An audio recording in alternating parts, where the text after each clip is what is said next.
I'm Adam Wilborn from WhatCulture, joined by the Dudley boys of WhatCulture, Michael Hamflett and Michael Sidgwick, here to bring you our instant reaction to the Vince McMahon Netflix documentary that has literally just dropped just over an hour ago. So full disclosure, we have only watched episodes 1 and 6 so far. But gents, what do you make of it? I watched episode 1.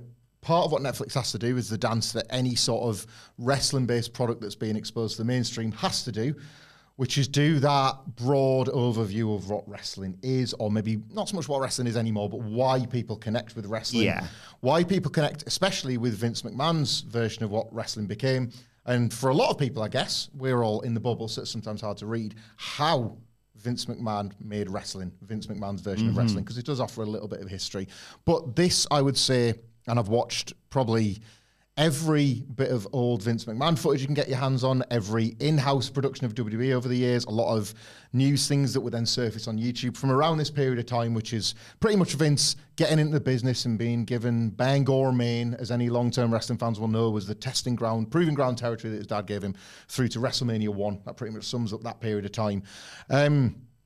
It's wonderfully made, which I know is a very boring way to assess a documentary from the off, but it is a really impressive snapshot of, 10 to 15 enormously important and key years in Vince McMahon's personal and professional life. It somehow manages to deal with how he kind of first connected with his father. It touches upon the upbringing, which he notes obviously in various other interviews in the past was abusive and difficult and like impoverished, and how he kind of found his way into wrestling through wanting to forge a relationship with his dad, how he took the business and he does not shy away from the things he did with the WWF once he got it off his dad, the terms that his dad placed upon him, and how he ultimately kind of saw through his end of the deal financially before basically going against his dad's wishes to turn against the territories and the promoters he'd made deals with.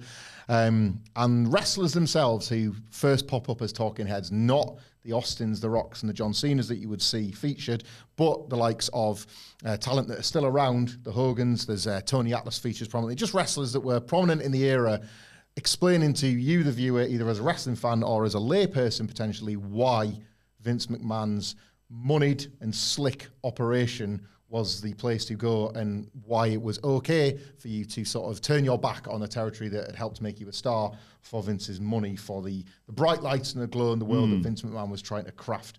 It doesn't glorify Vince's business practices. It glorifies the outcome.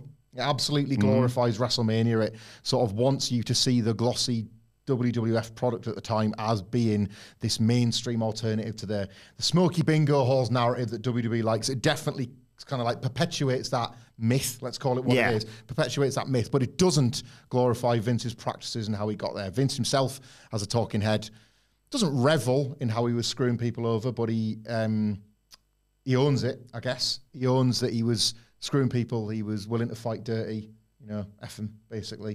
He says that before his dad passed, once it was successful, he too said, F him, glad you did it, which has never really been said before. Vince McMahon Sr. was always presented as a guy that never wanted that, and through, if we're to believe what Vince McMahon Jr. says here, by the end, he was more than content with it. So yeah, it glorifies what the WWF became with Vince's power, but it doesn't necessarily glorify Vince's practices. As anticipated, especially with a 6-part Netflix documentary series, the three of us have watched a variety of them over the years. It's what you would expect early on in terms of they tease you with revelations to come and all the intrigue that obviously this whole series has attracted. Yeah. I think it's fair to say the first episode, that aside, is not very revelatory. Like you say, it's one of those things where... It will be to lay people, and Netflix is huge, mainstream, right? It's exactly. It's different to, say, like a Dark Side of the Ring, where that knows it's more of a committed wrestling audience. They have a vague idea at the bare minimum of the subject matter they're about to cover. This is very much like, you are aware of wrestling, you're aware of your John Cenas and your Hulk Hogans and stuff. Here's it right at the beginning. Here's how it all got started, but not too sensational to begin with. Moving to usage, you watched the last episode. The difficulty is, of course, this wasn't shot. When you think of Netflix documentaries, or whether it be a murder mystery or whatever it may be, they know at the beginning, right, well, this has happened 5 years ago. We're going to cover it from all the different angles, getting all these talking heads. They seemingly started the process on this documentary for all Vince McMahon, and then obviously everything had to change in 2022 when the story started coming out, and they've had to pivot in the way that they cover it and stuff that they can and can't cover, I suppose. Indeed, yeah. So I have to echo Hamflet's take. This is a compulsively watchable documentary in that I watched part 6 first, so the wrong way around, if you like. Even though I'd like to know that I think I have a deep knowledge of the formation of WWE as we know it today, and the highs and lows and the peaks and everything else, and quite frankly, it's been covered so extensively that it's the sort of thing that until watching it, I didn't really have much interest in that element of the story. You could argue it's almost completely irrelevant, and there's a much stronger story, a much more affecting, important, significant story that should have been the whole scope of the documentary, realistically. But as you said, production began well before the latest set of scandals broke. Of course, he's been beleaguered by scandal his entire career, but the one that did him in, and, mercifully, only sort of was scooped, if you like, by the Wall Street Journal well after filming. So in that sense, it's strange and unfulfilling. Is my broad take. But again, it's just so well put together that you do want to go through the same old crap, quite frankly. It's just sort of, it's hypnotic in that respect. But yeah, it's odd in part 6. You definitely get the sense that the documentary that they initially envisaged is sort of untenable. And you're watching part 6 with the idea of, I would like to know how transparent they are about the set of allegations and then the subsequent civil suit filed against Vince McMahon and WWE in general, which really isn't touched on anywhere near enough for my liking at all. One thing is funny, though, as well put together as it is in terms of a viewing experience and entertainment piece, there are times when the way it's filmed, it looks almost indistinguishable to those WWE-produced network/Peacock documentaries, those old shots of Gorilla in that sort of candid footage of Vince in the seat. And it has this trick where you do think, is this a Netflix thing, really? Or is it an in-house, well-curated, very well sort of, calculated, I guess might be the word, attempt to sort of convey the life of Vince or Mr. McMahon, or where the twain meets, if you like. There's an element deep into part 6 where they very broadly, as a lot of these documentary series do, just cover the passage of time and pick a moment to sort of act as a chapter stone. They're talking about how WWE's business evolved and all the rest of it. And they talk about how, it went with the WWE Network and what a revolutionary success that was. Was it? It failed to meet internal projections. It obviously no longer exists domestically in the States. We still have it for now. But they sort of treat it as this revolutionary thing that vastly improved revenues. And as my understanding is that's not the case at all. TV rights were far more significant in the continued prosperity of the company. They got an unbelievable deal with Peacock, realistically, didn't they? An unbelievable deal. Considering that the proof of concept, I mean, it's all worked out for them. I mean, the PLEs or the pay-per-views do like incredible viewing figures and the like. So there was that sense throughout that it wasn't this entirely candid expose. I don't want to say the research was bad, it wasn't, but that element did sort of raise my eyebrow a little bit. Maybe took sort of WWE's word for certain things that they... Potentially, I don't want to say that necessarily. I just thought that stuck out. That did stick out. We talked on the news this morning, Sidge, about Mercedes Moné saying, all I do know is I'm going to grab a blunt, I'm going to get some wine, and I'm going to be watching some Netflix. I can't wait. Fascinated to see what the reaction from fans, whether they be, WWE fans or just general wrestling fans, or even, like you say, people who have just seen this thing on the front page of Netflix and gone, oh yeah, what's going on all there? I've heard talk about this, but also from within the business as well, to see how people like Mercedes and people like that react to this. No one's going to say anything. Really, well, I mean, who's going to say anything? I think that's interesting. When you say you've made a point there about the WWE documentaries, and when you I think certainly our guard goes up. I always think of the Ruthless Aggression one. Yes. WWE didn't suck no more. They literally said we changed the F for an E because we wanted to move the direction of the company over there. For entertainment, why not embrace that? I mean, it's a total lie. There's nothing that egregious from the small sample I've watched so far. Nothing that egregious. And I wonder if assuming there's nothing quite that egregious, but I wonder if when certain details, like such as example there of the network or other things, presumably will be omitted, not maliciously or not through lack of research or detail, but just time constraints and what doesn't make the edit or whatever. I wonder if that sort of stuff, because I have a sense that this is going to be poured over detail by detail by detail. People that were involved in it, if they're comfortable to speak out, I would imagine Dave Meltzer, I would imagine Bret Hart, certain people will be Meltzer's prominent in it. More than happy to be honest about what they contributed and what got used, and maybe the Observer might make fascinating reading, but I imagine there'll be more than those two, but just off the top of my head from what we saw in the first episode. And worth mentioning, just very quickly to dive in there, that we are not just doing this, and obviously we'll be talking about it across podcasts and videos for the coming weeks naturally, but we're going to do a dedicated ups and downs series all about this. We're going to give people time to watch it so we don't spoil too much there,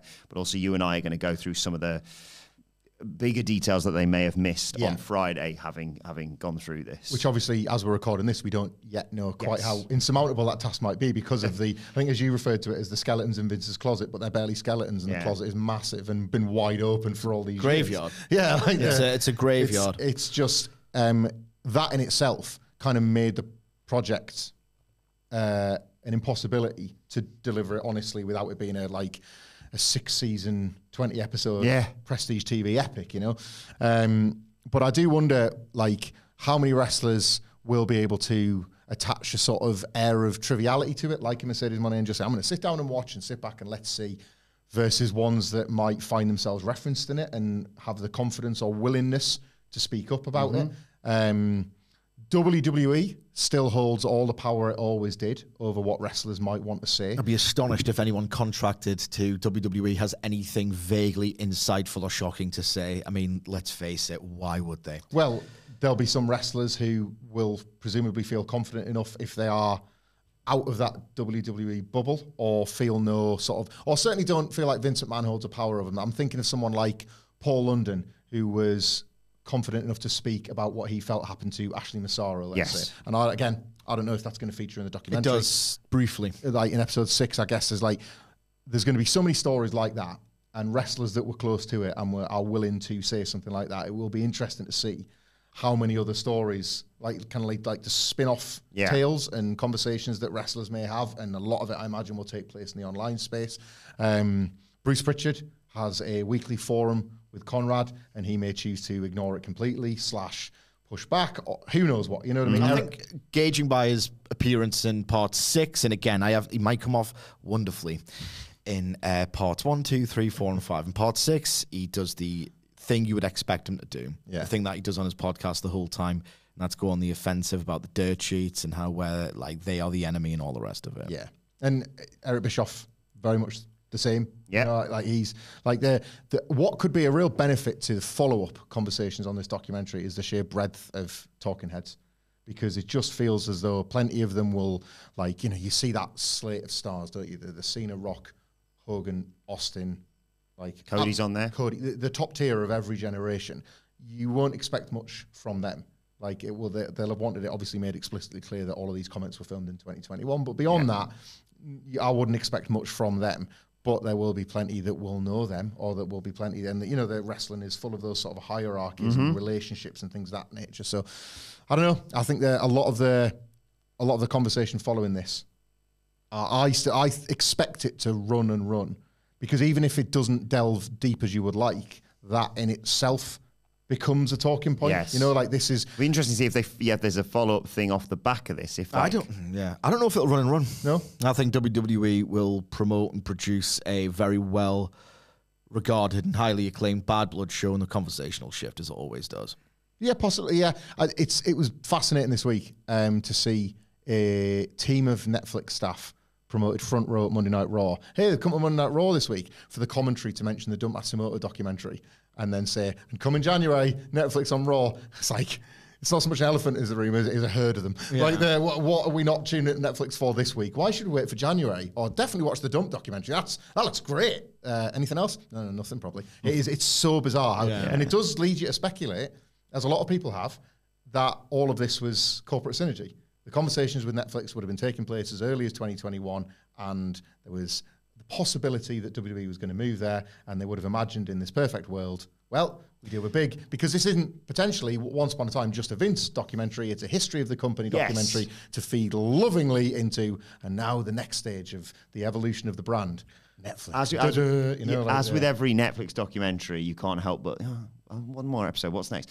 So like we've seen, you obviously have talked about the big episode 6, which has to obviously cover scandals, allegations, lawsuits, etc. But you can, I think it's fair to say, from what we've seen from episode 1, you can see the path I think they were going to go and take. So episode 1 is the beginnings, WrestleMania, etc., territories. Episode 2 appears to be scandals, i.e. steroids, etc. Ring boys. Exactly. Yeah. Episode 3, I believe, is like the Attitude Era, and then one can assume they go from there maybe to...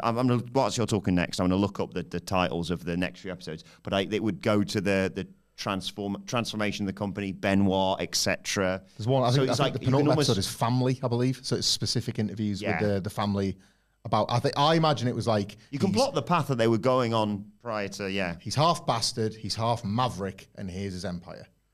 Feels like that would have been the whole thing. Yeah. It's just fascinating to see the way that things have to shift there. In terms of Vince, like we had a nice, like you say, we want to talk about more in this in detail when we get to it. But we've got a nice snapshot of Vince's beginnings, meeting his father at 12 years old, etc., having to really work to take over the family business, to Vince at his sort of height or the moment of his fall, arguably. How do you think he's portrayed in this? In part 6, it struck me watching it. What have you done this for? Like, what have you done this for? It's that Vince McMahon thing of like wanting to be candid or something, or wanting something to happen, and then on a whim just going, no, don't want to do that. You can see my sense of it, my interpretation of it is when he sat in that chair and he gets asked the questions that at one point in his life he was like, I'm prepared to answer this, or I want to do this for whatever reason. I mean, I don't want to psychologically profile this guy whatsoever, but you get the sense of, remorse of the idea of, oh God, what have I let myself in for here? It's strange. He doesn't come off well at all. He seems very, very evasive, like extremely evasive. In fact, so in part 6, it's a bit haphazard in truth, obviously, because we know that the project took on an incredibly different tenor to that which it was originally pitched to be. So it sort of hops along timelines and tones and like a weird sort of premise, like the Empire stuff. There's a lot of Shane and Stephanie and who was set to take over, which jumps from the Chris Benoit double murder suicide into like his relationship with Mark Calloway and The Undertaker. It's pretty all over the place, part 6, for reasons you could potentially sort of understand, if not endorse. But you get the odd glimpse into Mr. McMahon, Vince, whether they're the same person or whatever. And it's weird. You get that instant sort of, he's on the defensive. He's very, very guarded. He talks about WrestleMania 30, the decision, how last minute it was.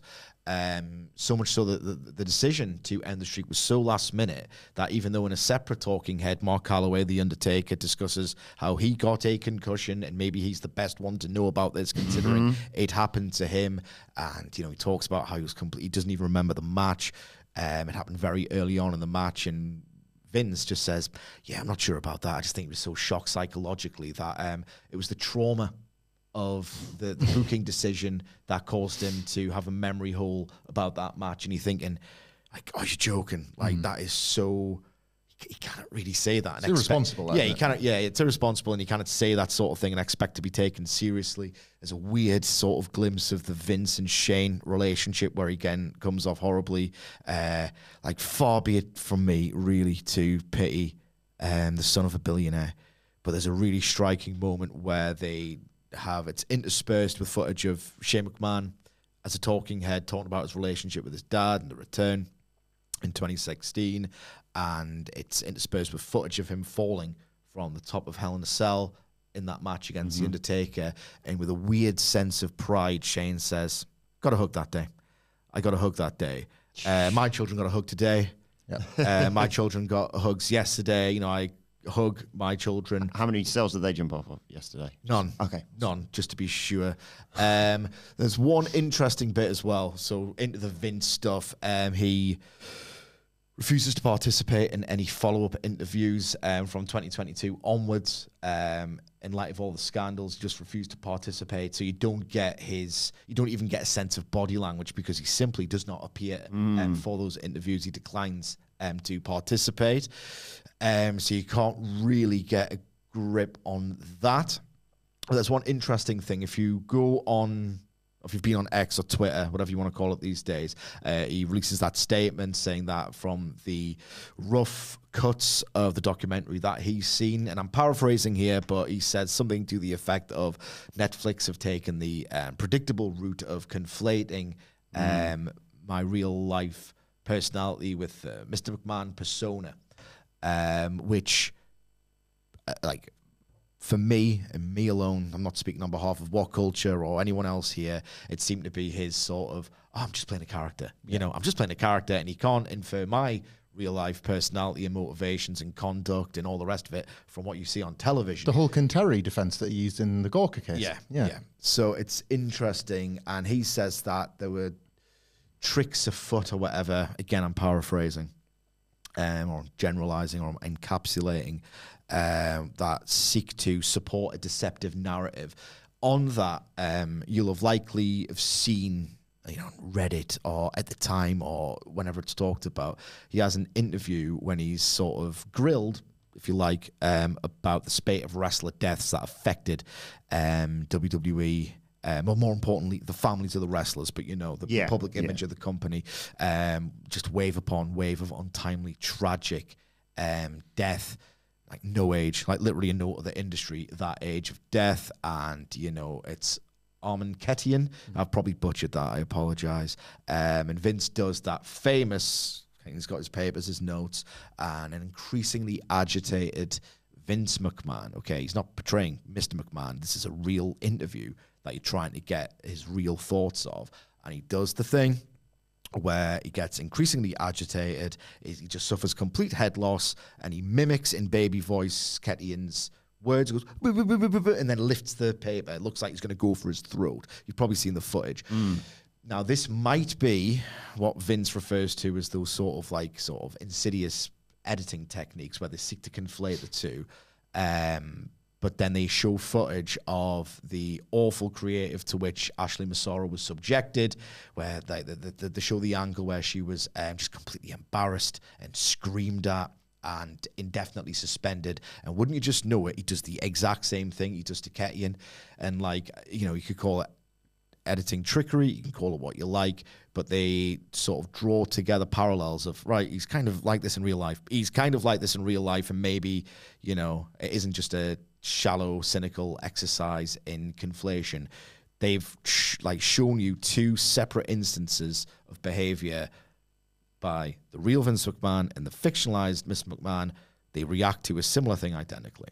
Not a similar thing, but he shows similar behavior traits. It's a unique thing to try and assess the honesty of this documentary, and I think again this will be something that we'll enjoy. Is not the word, but we'll get something out of being able to analyze this, not just what we're watching, but on a deeper level, and what's underpinning it all that is made even more unique by WWE's move to Netflix. The documentary episode 1 opens with a full disclaimer that everything that you're about to see was shot in 2021 and hits you. It's an inherently flawed project because there's a story of a monster that they could have really uncovered here. But because of the logistics of the filming or how it sort of evolved over time. Well, it's inherently flawed. If you want the opinion, it's inherently flawed. And yet, it's a way more significant story to tell than they've told. I think in 5 years' time, let's just say, once all the dust has settled on this, because it's an ongoing lawsuit right now. At the end of the day, I know there's a multitude, as you mentioned, of other things that they can cover in here. Having said that, I think it speaks volumes. Not only did we have the statement from Vince, obviously, but the story about him trying to buy the documentary back speaks volumes that he's already at the point where he's like, I do not want this representation of me to be out in the public domain. Yeah, he like from what we can assume from that is that he is at least not happy with elements of this. And right from the beginning, you sense that this, as like sort of Sidgwick described in episode 6, maybe something that starts to feel a little bit mangled and mashed together by the end is something that the documentary makers try and get across by within the first minute of the first episode, explaining that all of these interviews are 2021 pre-allegations. The viewer asks, what allegations? They're then shown the allegation. It's that before anything else. It's just like, here's Vince sitting in the chair. A bit of a dramatic shot of him sitting in the empty ring and all that, but then ultimately 2021 pops up in the corner. It's like text, and then immediately Wall Street Journal, Wall Street Journal, Wall Street Journal, and then it asks you to go backwards. Here he is, 2021. We're going to do the sort of chronological thing first.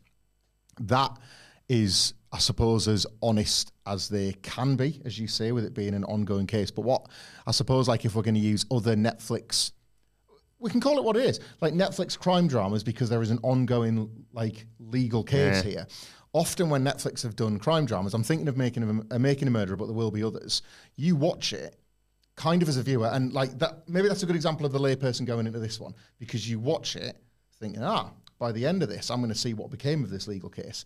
And then spoilers for this thing that was massive several years ago. By the time you get to the end of it, it's like, and it's still ongoing. Maybe see in series 2. Let's see if this kid, what happens next in this kid's life legally. And you're like, I wasn't really expecting that. I didn't Google a case because I wanted this documentary to tell me, and it doesn't, because it's real. And in this case, I think Netflix could have taken that tact, and they could have said, keep watching, because you'll see if this monster that we're creating ends up behind bars or not. And they didn't. They were pretty upfront from the very beginning. A lot of what we're about to show you now feels incredibly dated based on the events of the last 2 years, but we're going to package it up and give you it anyway. Form your opinions knowing this. Again, it's really hard to get into the head of a layperson knowing that, like, we've gone into this in granular detail. We've lived this man's life on a granular level for 30 years. You know, it's like, it's hard to sort of imagine. I'm like very keen to like sit and watch this with my wife and get opinions from non-wrestling fans who are going to see it through, as you say, the front page of Netflix. I think genuinely, I think their views are potentially more valuable than ours because of what this looks like this piece is going to be. I'm thinking of something like, I haven't watched all of it, but something like a Drive to Survive was huge for F1 in terms of how many people it brought to F1's door. And I still believe that the motivation for WWE was probably that once upon a time. And they were willing for Netflix to sort of pull the cover back slightly on things like the steroid scandals, on the Ring Boy scandals, on Chris Benoit, in that way that, like, Vince McMahon, it's again, you can never psychoanalyze anybody, let alone a Vince McMahon, but almost in that way where maybe as a company, corporately, Vince McMahon considered those things to be like healed a little bit by time. Yes. These are the things, yes, they were bad, but we can talk about them because that was then and this is now. It's a different time. 2024, we've improved. This lovely polished version of WWE is going to land on this big red end, and you'll be able on January 1st to press that. And like, sorry about that, but like WWE is this now. And then that's why I feel like that's why the tone of the whole thing will be warped, because it's trapped in one version of a documentary that they genuinely thought had the kind of glossy finale that instead has to go down the darkest path yet. Yeah, that was one of the final things I was going to ask you about this, because I'm sure people, want to watch this and make their own reactions to this content. But yeah, is there a conflict for Netflix for usage? I don't know. It's weird. Like, as I said, I think that they didn't know this was coming, but they've just put it out sort of anyway. And for me, I don't really think they've gone deep enough on what has fast become the most significant part of the story. I'm watching part 6, kind of waiting for the post-2022 coverage to hit. And it's just, I'm like a third into it. And, there's this sort of lovely, air quotes, exploration of the relationship between Mark Calloway and Vince McMahon. I'm thinking, I couldn't give a toss about this one bit. What are we doing here? What are we doing here? There could be an episode 3 on what wrestlers thought of Vince as a boss. An episode 3, and maybe they do that, but that's where that gets tied up, doesn't it? What did Brett think? What did Hulk think? What did Austin think? Yeah, stuff on the screw job I was just looking at there. Relevant to the personnel, but it's not relevant to... It's just an inherently flawed... the TLDR on this, inherently flawed, compulsively watchable, well-produced bit of content. That's what it is. I think the timing was piss poor. They weren't to know that. But just on one thing, I just don't think...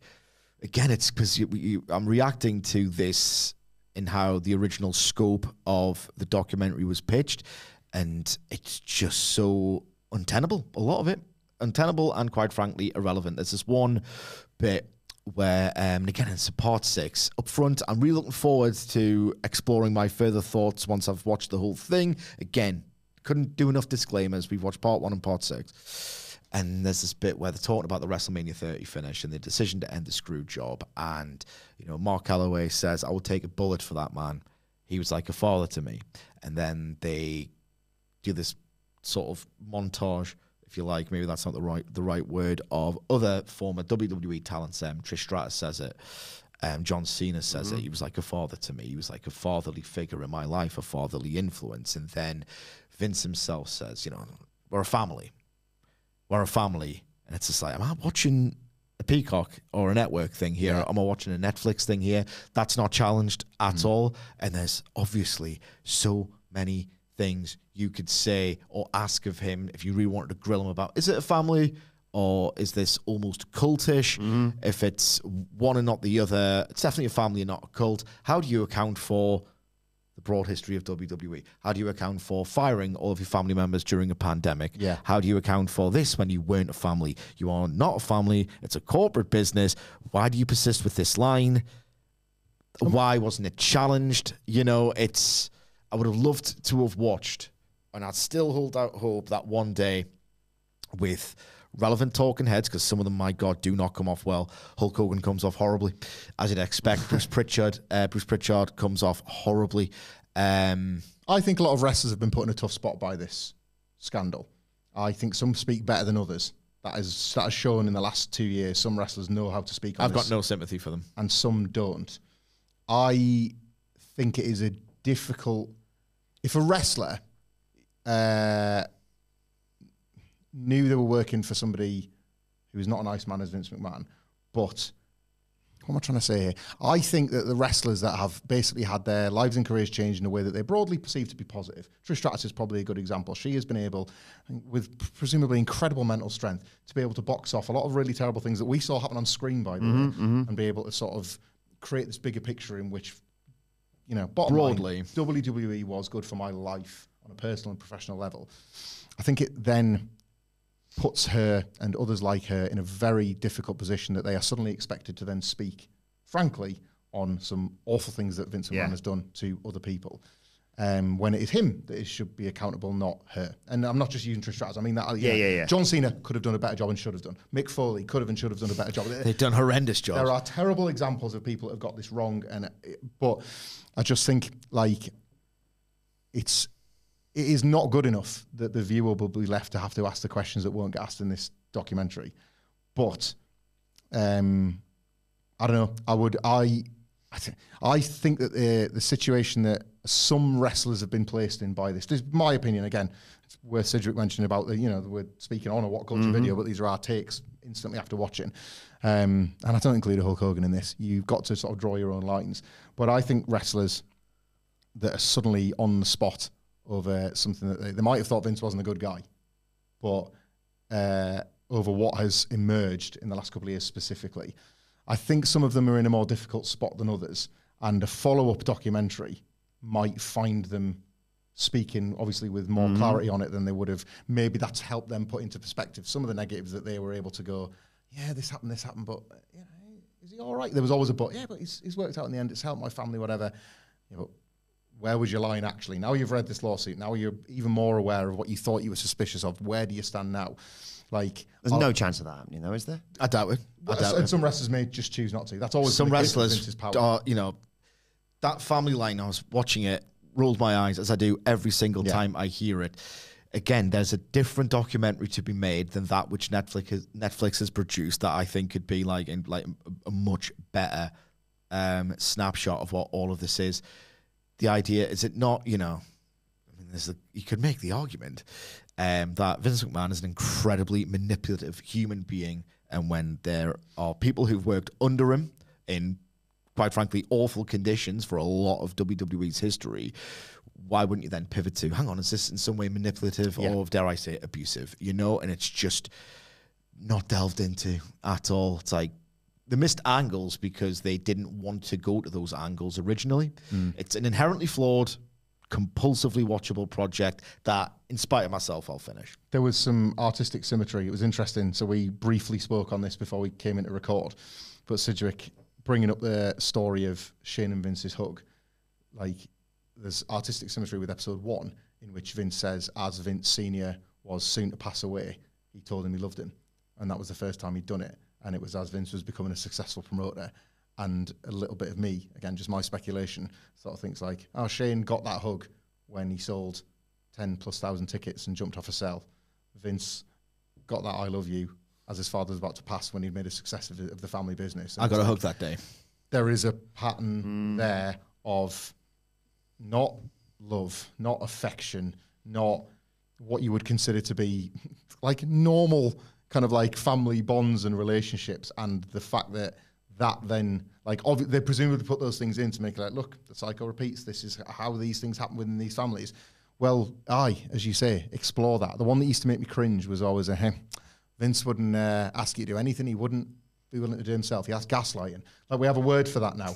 Like, did he do when he was an on-screen performer? He took his bums. Did he do 5 shots a week? Hey, for Vince virtually every week of the year? No. Vince did the zip line before Sean did. Yeah, it's because it looks fun. Like he didn't bump 5 days a week. It was bollocks. It was absolute bollocks. But these isolated incidents would be used to sort of reveal this as some sort of accepted truth of like that what a boss. Like, those things needed picking apart years, decades ago. So it's sad potentially that an organization with the muscle of Netflix with the production wasn't doing that even before the 2022 scandals hit. Those were scabs worth picking at, even if it was to have its glossy conclusion. Really interested to know everyone's reactions to this, though, and I'm sure we'll get back to it in the coming days and weeks. Like I said, we're going to do more content, ups and downs on the whole series, and me and Hamlet talking about the things that they missed later on this week as well. But let us know your thoughts in the comments section below. Like, share, subscribe, continue the conversation with us on social media. But for now, my thanks to Michael Hamlet, to Michael Sidgwick. Thank you for joining us, and we will see you soon.